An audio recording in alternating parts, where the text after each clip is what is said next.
పిల్లలు రేపు ఉగాది పండుగ కదా. మరి ఉగాది పండుగని ఎలా జరుపుకుంటారు, ఆ రోజు ఏమేమి పిండి వంటలు చేసుకుంటారు, ఉగాది పండుగ గురించి ఎవరు మాట్లాడతారు మరి?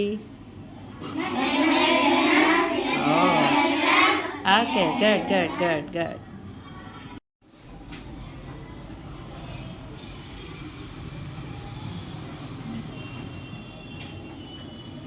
జశ్వంత్ చెప్పమ్మా. ఉగాది పండుగను చైత్రశుద్ధ పాడ్యం నాడు జరుపుకుంటాము. వేకోంజామునే నిద్రలేచి తలంటు స్నానం చేస్తాము. కొత్త బట్టలు ధరిస్తాము. గుమ్మానికి తోరణాలుగా మామిడాకులు కట్టుకుంటాము. దేవుడికి నైవేద్యంగా ఉగాది పచ్చడి పెడతాము. పిండి వంటలు చేసుకుంటాము. సాయంత్రం పంచాంగ శ్రవణం చేస్తాము.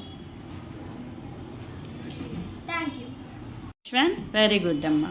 మరి ఉగాది పచ్చడి దేంతో తయారు చేస్తారు, ఏవేవి రుచులు ఉంటాయి ఉగాది పచ్చడిలో, ఉగాది అంటే ఏమిటి, ఎవరు చెప్తారు?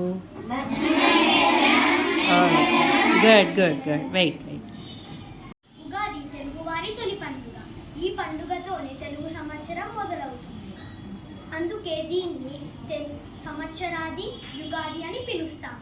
వేపపూత, లేత మామిడి ముక్కలు, కొత్త చింతపండు, కొత్త బెల్లం, ఉప్పు, కారాలను కలిపి ఈ పచ్చడిని చేస్తాము.